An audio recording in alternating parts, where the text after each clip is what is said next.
Good evening, my fellow Americans. I am presenting myself in front of you today to speak on one of the issues of this country that has plagued my mind as of late, and I'm sure has plagued the minds of you, the present and future of this country as well. Now, much has happened recently concerning this issue, and everyone has their own views on it. That being said, not all of you are going to agree with what I have to say here today.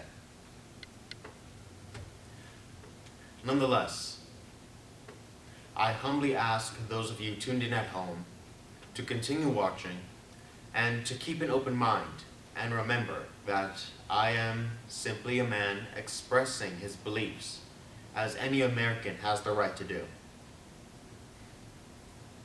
Lately, there have been many protests all across the country. The reason? The ever-growing tension between the minority community and the law enforcement officers is being forced into the eyes of the public.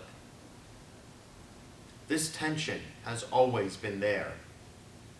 However, some of you have chosen to push it aside, hoping it would simply go away.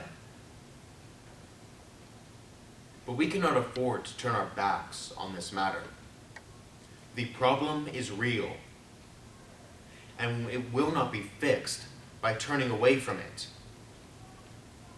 The anger and fear of the minority community is real. I know. I have felt it walking out of my own home at times. I have seen officers break the laws that they are meant to enforce. These are simple trafficking laws, but nonetheless they are laws that they are expected to enforce. I have seen homeless citizens of this country, just as you and I, stripped of their personal possessions and the closest thing they have to shelter, because it is against the law to have it there, to have it where they have chosen to reside. Officers meant to protect the citizens, turning away from the problems of some of the citizens. And I myself have never committed a crime. Well, untrue. I have once tried to steal a candy bar from a store, but who hasn't as a child? The point is, I have never committed a real crime. Yet whenever I see a police officer, my stomach fills with dread. The reason for this: I have begun growing to fear the people I am expected to protect me. This is irrational, I am well aware, and I am an irrational man. But this just shows you how strained the relationship between our two groups has gotten. Now, I'm sure those of you that have admitted this from the very beginning are looking for a solution. I am as well. However, I cannot say what the answer to this great problem is. And unfortunately, no matter what the government does to try and mend this relationship, it will never be enough. I believe that the only way we can fix this problem is with time. Time and the patience and understanding of the two groups involved. This will not happen all of a sudden. We are all aware of this, I'm sure. Our two groups continue to push against each other. Now, I understand that anger can get the best of you.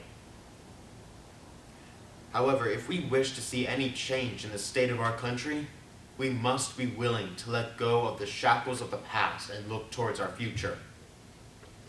We cannot find the answer to our tomorrow fixating on the problems of the past. Think of future generations. Do we really want them having to deal with the same problems that we are today? America, I ask you, let go of your anger. Let go of the past. We cannot survive on hatred alone. We cannot survive fueled on it. That is all I have for you today. I hope you take what I have said to heart. Our two groups must stop our hostilities if we ever wish to see any change in the way things are done. Both groups have shown their lack of cooperation in one way or another. Neither can plead innocent in this matter. Letting your anger get the best of you will only hurt your own cause.